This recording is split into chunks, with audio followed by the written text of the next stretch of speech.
Hoje eu vou te mostrar como eu uso o meu planner, mais especificamente como eu organizo as minhas semanas e as minhas tarefas em geral. A primeira coisa que eu acho interessante você saber é que o meu planner é um grande termômetro da minha sanidade mental. Eu reparei ao longo dos anos que quando eu tô me sentindo bem, eu uso o planner. Quando eu tô usando o planner, eu me sinto bem. Quando eu tô me sentindo mal, eu paro de usar o planner. E quando eu paro de usar o planner, eu me sinto mal. Deu pra pegar o espírito da coisa? Eu não sei exatamente o que vem primeiro, se é o ovo ou a galinha, mas eu reparo que as duas coisas andam muito juntas. Quando eu tô bem da cabeça, quando eu tô melhor da cabeça, é o momento que eu mais estou usando o meu planner, e o fato de eu estar usando o meu planner me ajuda a permanecer bem da cabeça. É mais ou menos esse o espírito. Essa talvez seja a informação mais importante que você precisa saber. Você já vai entender por quê. Eu vou te mostrar umas semanas em que eu não usei planner e outras semanas em que eu usei mais. Agora vamos pro nosso tour, senão eu vou ficar aqui falando até amanhã. A próxima coisa que você precisa saber é que beleza importa pra mim. Beleza é um conceito relativo, né? Você pode bater o olho nesse desenho e achar que ele tá feio, mas eu acho que ele tá lindo. E isso me ajuda a me manter motivada, faz com que eu queira continuar usando o planner, sabe? Se eu olhar pra esse desenho aqui e falar, tá uma merda, eu pintei, achei que ficou horrível, essas cores não combinam, ou eu errei tudo, tá tudo muito feio, isso dá uma balançada. Não vai fazer com que eu abandone o planner por completo, não é isso. Mas o fato de eu bater o olho nessa página e achar que ela tá bonita, por exemplo, faz com que eu queira continuar usando o planner nas próximas páginas. Nem sempre foi assim, nem sempre eu dei tanto valor pra isso, mas hoje a beleza é uma coisa que eu acho que caminha junto com a funcionalidade. É por isso que eu fico colando adesivinho, fico pintando as coisas de caneta colorida. Os adesivos geralmente são a primeira coisa que eu faço.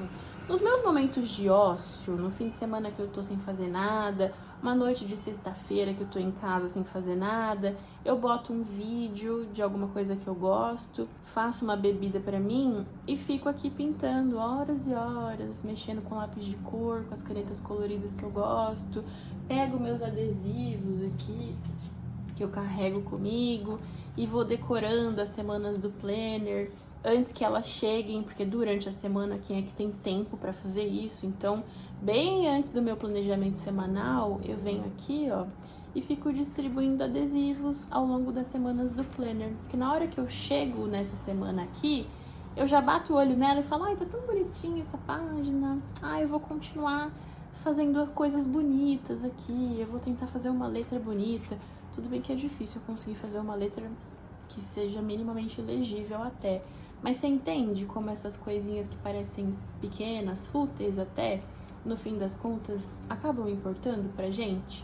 É mais ou menos isso que eu quero dizer, que beleza e funcionalidade, pelo menos nesse momento da minha vida, caminham juntos. Agora partindo para uma parte mais prática, como é que as coisas funcionam por aqui? Eu tô gravando esse vídeo na última semana de maio, então a minha próxima semana útil é a primeira semana de junho. Eu ainda não comecei a fazer meu planejamento, ela tá quase em branco.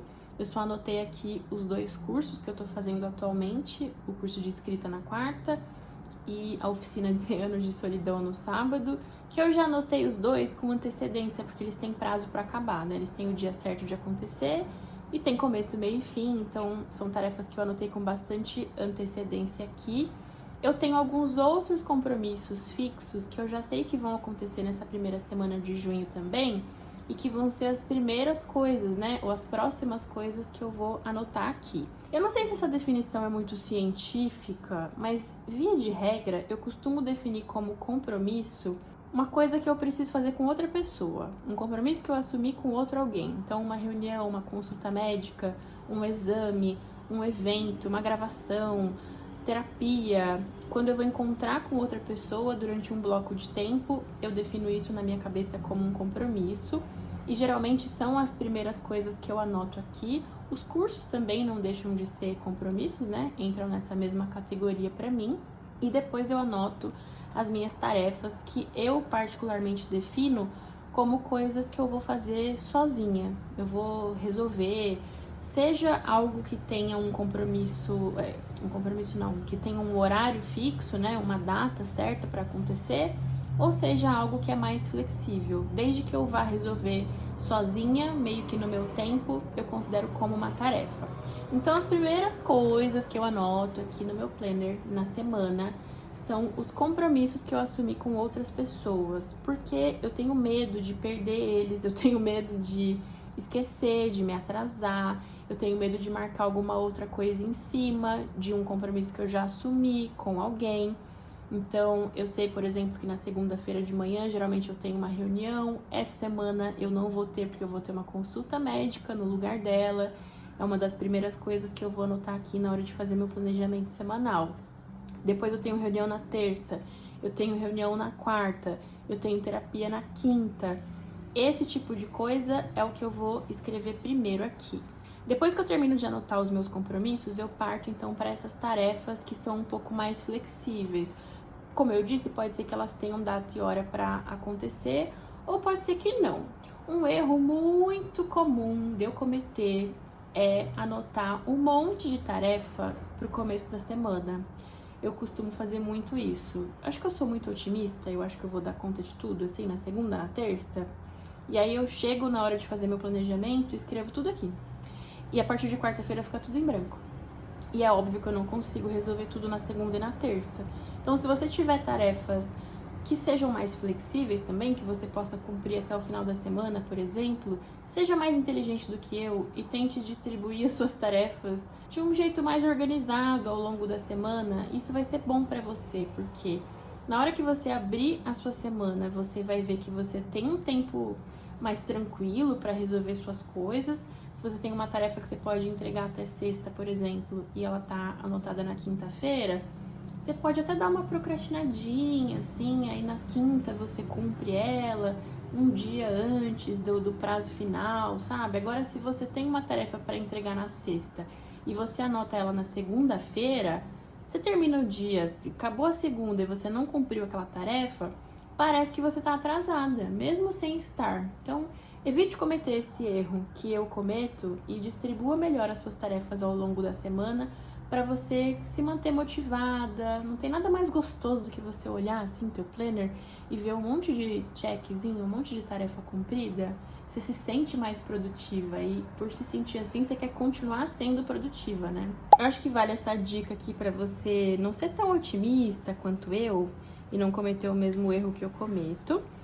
E agora, a próxima coisa é, depois que você terminar de anotar todas as suas tarefas, se faltar espaço, eu não sei como que você vai fazer no seu planner, mas no meu eu faço assim, ó, eu colo post-its e eu adoro fazer isso. O post-it que eu mais tenho usado é esse de checklist, daquela marca que não deve ser nomeada.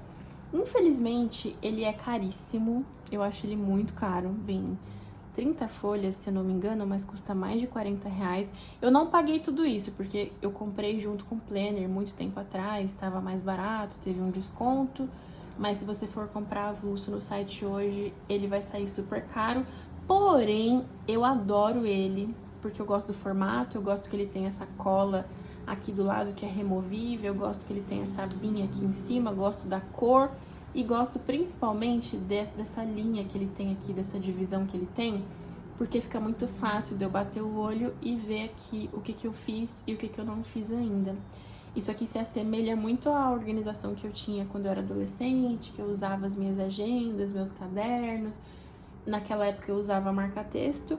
Aqui é a mesma marcação que eu faço ao longo da semana normal do planner, mas eu sinto que fica muito fácil de eu identificar o que eu marquei aqui como feito, o que eu não vou fazer e marquei com X, que também whatever, e o que eu deixei em branco. O que eu deixei em branco eu sei que eu preciso ainda tomar alguma atitude, seja fazer ou seja passar para alguma outra semana. Isso é relevante falar. As tarefas que eu cumpro, eu marco com aquele checkzinho que a gente já conhece. As tarefas que eu não cumpri e que eu não vou fazer, não preciso passar para outra data, eu marco com um X e esqueço delas. E as tarefas que eu não cumpri e que eu ainda vou precisar cumprir em outro momento, eu escrevo de novo, eu copio o que está escrito aqui numa outra data que seja viável para fazer. E aqui eu marco com uma setinha, porque eu sei, né, se eu olhar, eu sei que eu passei essa tarefa, transferi ela para uma outra data. O mais importante é ter essas marcações para eu não me perder, porque não basta anotar as coisas no planner.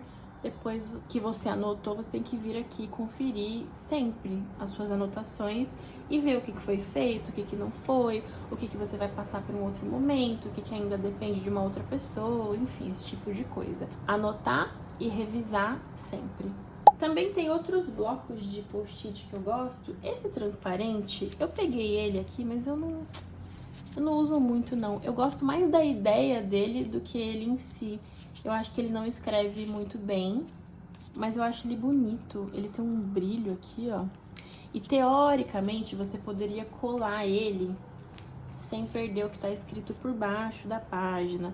Ele serviria bem para você marcar livros e tal. Ele realmente fica transparente mesmo, dá para você ver o que está escrito embaixo, só não dá para você ver o que está escrito em cima. Então eu não vejo muito sentido em usar ele. Eu gosto desse aqui muito, que é um blocão de papel meio craft, sem linha. Comprei na Daiso, todos eles são da Daiso. Tem esse aqui que é tipo esse, mas ele é listrado, também gosto bastante.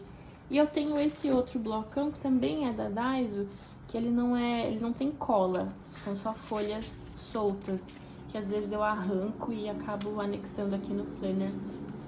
Que ele é maiorzinho, de repente eu tenho alguma anotação maior para fazer e acho que funciona bem para mim. Esses são os que eu mais gosto. Tirando esse aqui que eu gosto só da ideia e não da praticidade, mas esses eu uso bastante. Uma vez anotadas as minhas tarefas, seja na semana corrente aqui do planner ou seja nos post-its, já falei para você o que eu faço. Volto aqui e fico conferindo com uma certa regularidade o que foi feito, o que não foi feito. Tem muita coisa que não é feita, tá? Tem muita tarefa que eu anoto aqui várias vezes. É que não dá nem pra você ler direito, porque minha letra realmente não é fácil. Mas tem muita coisa que eu repito semana após semana. Geralmente alguma coisa que me causa algum sentimento, assim, que eu não sei exatamente o que é. E aí eu fico procrastinando. Essa é uma coisa que eu acho muito legal do planner, porque se você tem esse sistema de voltar nas suas semanas para ver o que ficou em aberto e passar para a semana que ainda vai acontecer, você consegue identificar ao longo do tempo quais são as tarefas que você mais procrastina, e aí você consegue também pensar um pouco melhor nelas. Por que você está evitando tanto fazer essas tarefas? O planner vira para você uma espécie de ferramenta de autoconhecimento também, que ajuda você, né? Incentiva você a refletir sobre como as coisas funcionam internamente. Não é só um pedaço do seu cérebro no mundo, fora da sua cabeça, mas é também uma espécie de espelho para te mostrar o que anda acontecendo, o que não deveria estar acontecendo.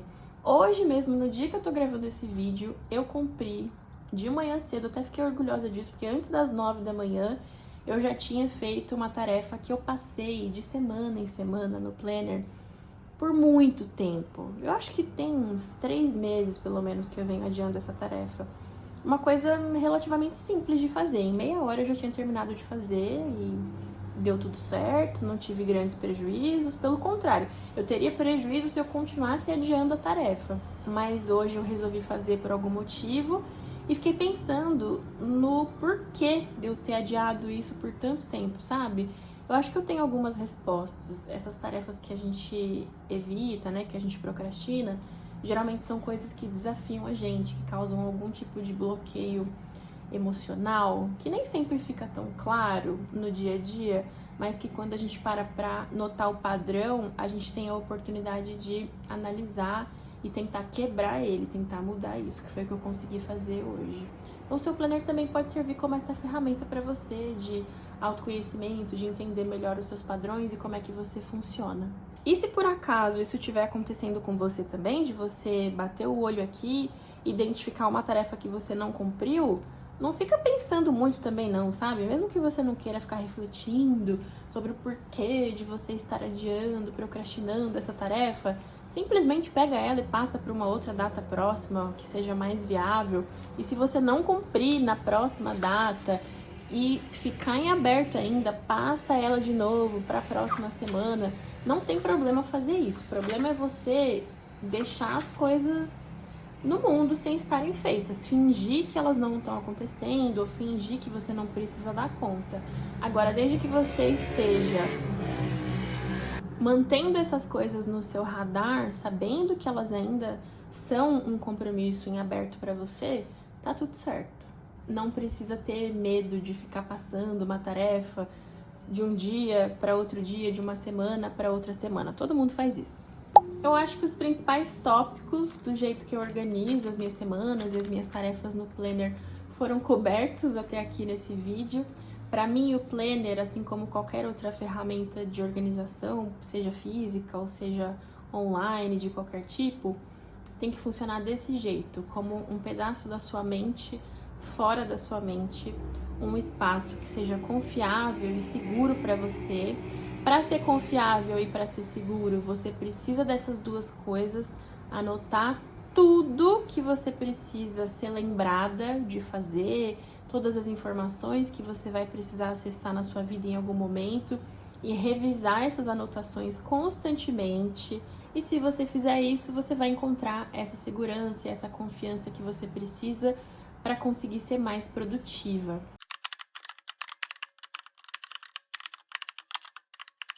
Aqui, lembra que eu falei das páginas que eu fiquei sem usar o Planner e tal? Isso aqui é o começo de abril, tá vendo que tá tudo em branco? Aqui eu preenchi com a árvore genealógica da minha família, que eu mostrei no vlog. Aqui tem uns trackers de algumas coisas que eu quis marcar. Mas durante as semanas mesmo, eu usei pouquíssimo o meu Planner, porque eu tava meio passando pelo Vale da Sombra da Morte. Nas primeiras semanas de abril, tava doente ainda. Nessa semana aqui, eu operei acho que na terça-feira.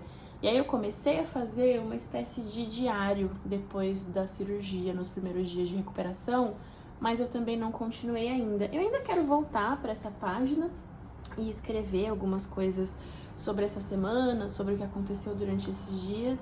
Eu acho que farei isso, mas naquela ocasião não fiz. Aqui foi um outro desenho que eu comecei a pintar também, que eu também tô achando ele muito bonito. Apesar dessa moça aqui parecer que ela tá com hepatite, que ela tá com uma pele meio amarelada, meio alaranjada, assim. Eu vou ter que trocar esse tom de pele dela, porque o que eu ia pintar da pele, eu acabei pintando no chão. Daí ela ia ficar da cor do chão, eu quis inovar e pintar a pele dela de uma outra cor, e no fim ficou horrível. Mas tem conserto, vai ficar bonito ainda. Aqui foi uma carta que eu escrevi, eu acho que num curso de escrita que eu tava fazendo, algum exercício de escrita. E aqui, nessa semana, eu já comecei a usar o Planner. Espero que você tenha gostado de saber um pouco mais sobre como eu uso meu Planner. Me conta aí o que você achou e me conta também se você quer ver mais desse assunto por aqui. Beijo!